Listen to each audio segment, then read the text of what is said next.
네, 사랑하는 성도님들, 우리가 열왕기상 말씀을 묵상한 것이 작년 9월과 10월입니다.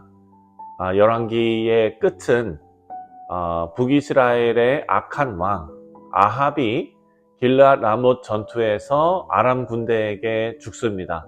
그리고 북이스라엘의 왕 아합의 뒤를 이어서 아하시아가 이스라엘의 왕이 되는 그 이야기로 끝이 났습니다. 그런데 열왕기서의 저자는 아합의 뒤를 이어서 왕이 된 아하시아를 이렇게 기록하고 있습니다. 열왕기상을 끝내는 마지막에 열왕기상 22장 52절부터 53절까지의 내용을 보면은요, 그가 여호와 앞에서 악을 행하여 그의 아버지의 길과 그의 어머니의 길과 이스라엘에게 범죄하게 한 느밧의 아들 여로보암의 길로 행하여 바알을 섬겨 그에게 예배하여 이스라엘의 하나님 여호와를 노하시게 하기를 그의 아버지의 온갖 행위같이 하였더라. 이렇게 말합니다. 그리고 이제 열왕기 하 말씀이 시작이 되는 것입니다.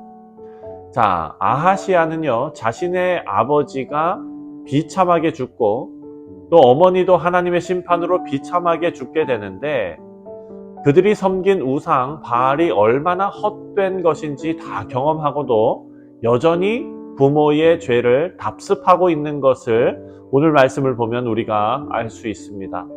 우리 사랑하는 성도님들, 우리 주변의 각 가정을 잘 살펴보면은요, 아이들이 아무런 생각 없이 부모가 하는 일을 따라하는 것을 볼 때가 있습니다.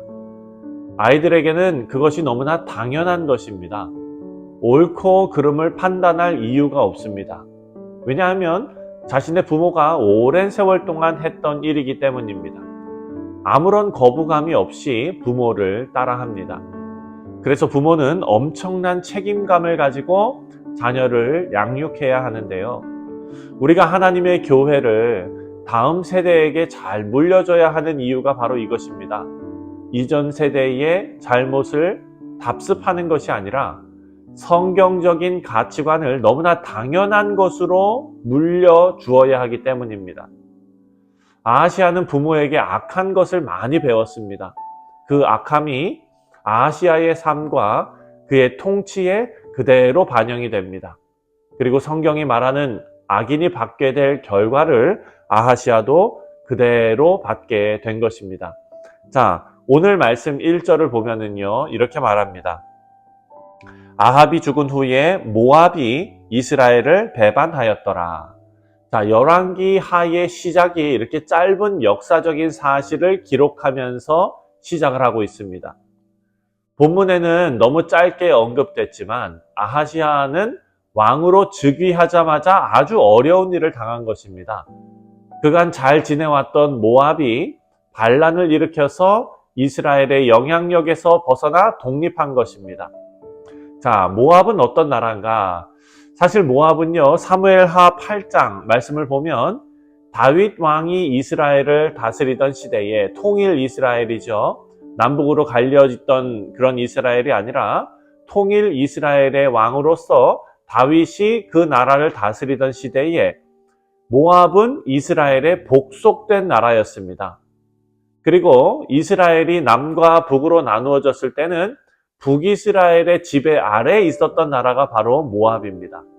그런데 그동안 이스라엘에게 조공을 바치면서 섬기던 이 모압이 이스라엘을 배신하고 독립하게 된 것입니다. 어느 때에 그렇게 했느냐? 아합의 통치가 끝나고 아하시아가 왕이 되자마자 이 일이 벌어졌다는 것입니다. 그래서 이 당시 근동 지역의 정세가 급변하고 있었다라는 것을 우리가 알게 됩니다. 자, 이스라엘의 왕은요, 자기 나라의 이익을 위해서 지혜롭게 나라를 다스려야 됩니다. 나라가 평안할 때도 지혜롭게 다스려야 되겠지만, 이렇게 국제 정세가 급변하고 있을 때에는 더욱더 지혜롭게 그 나라를 잘 다스려야 하는데, 아하시아에게는 벌써 시작하자마자 모압이 배신하고 독립하는 큰 어려움을 겪었고, 이제 두 번째 어려움이 아하시아에게 찾아옵니다. 엎친 데 덮친 격으로 2절 말씀을 보면 아하시아가 부상을 당합니다. 2절에 아하시아가 사마리아에 있는 그의 다락 난간에서 떨어져 병들매 사자를 보내며 그들에게 이르되 가서 에그론의 신 바알세붑에게 이 병이 낫겠나 물어보라 하니라. 자, 지금은요 신발끈을 동여매고 나라를 추스려야 할 상황입니다. 그런데 다락 난간에서 떨어져서 병이 났다라고 기록하고 있습니다. 여러분, 이제는 정말 큰일 난 것입니다. 이것은 모압이 독립하고 배신한 것보다 더 큰일입니다. 왜냐하면 왕이 굳건하게 서 있으면은요 위기가 있다 하더라도 잘 넘어갈 수가 있습니다. 하지만 지금은 왕이 병들어서 누워있는 상황이 되었기 때문에 작은 일에도 크게 흔들릴 수 있습니다. 여러분, 이런 결과는 이미 예정된 일이었습니다. 왜냐하면 성경 전체를 통해서 우리에게 알려주는 교훈이 있습니다. 바로 자신을 높이는 교만한 자는 바닥에 떨어져 심판을 당하게 된다라는 것을 성경이 우리에게 알려주고 있기 때문입니다. 자, 오늘 말씀은요 아하시아가 왕궁의 다락 난간에서 떨어졌다라고 기록하고 있습니다. 자, 이 사건은 너무나 상징적인 사건입니다. 다락 난간은요 솔로몬이 거닐다가 밧세바를 보게 된 곳과 비슷한 곳입니다. 왕궁에서 가장 높은 곳입니다. 그곳에서 왕이 쉬고 또 즐기는 그런 일이 있었습니다. 아하시아가 왜 그곳에서 떨어졌는지는 우리가 알 수 없습니다. 하지만 분명한 것은 이 이야기가 상징성을 가지고 있다라는 것입니다. 가장 높은 곳에서 가장 낮은 곳으로 떨어져 병을 얻었습니다. 그런데 더 절망적인 것은 아하시아가 자신이 회복할 수 있을지 누구에게 물어봤냐면 2절을 보니까 에그론의 신 바알세붑에게 물어보았다라고 기록되어져 있습니다. 자, 마음이 높아진 자는요 반드시 추락하게 되어 있는데 다니엘서를 봐도 바벨론의 느부갓네살 왕이 왕궁 지붕에 올라가서 자신의 제국을 바라보면서 이 모든 제국을 내 손으로 세웠다 이렇게 자화자찬했습니다. 그것이 다니엘서 4장에 나오는데요. 그 일이 있은 후에 4장 후반부를 보면 느부갓네살은 하나님으로부터 정신병을 얻어서 들짐승처럼 풀을 뜯어먹는 그런 지경이 되었습니다. 하지만 더 심각한 것은요 아하시아는 자신의 잘못을 깨닫지도 못하고 에그론의 신 바알세붑에게 자신의 신하를 보내서 자신이 회복될 수 있는지에 대해서 물어보게 명령합니다. 하나님께서는 엘리야 선지자에게 아하시아를 향해서 심판의 메시지를 전하게 하시는데요. 4절 말씀을 보니까 그러므로 여호와의 말씀이 내가 올라간 침상에서 내려오지 못할지라 내가 반드시 죽으리라 하셨다 하라 엘리야가 이에 가니라.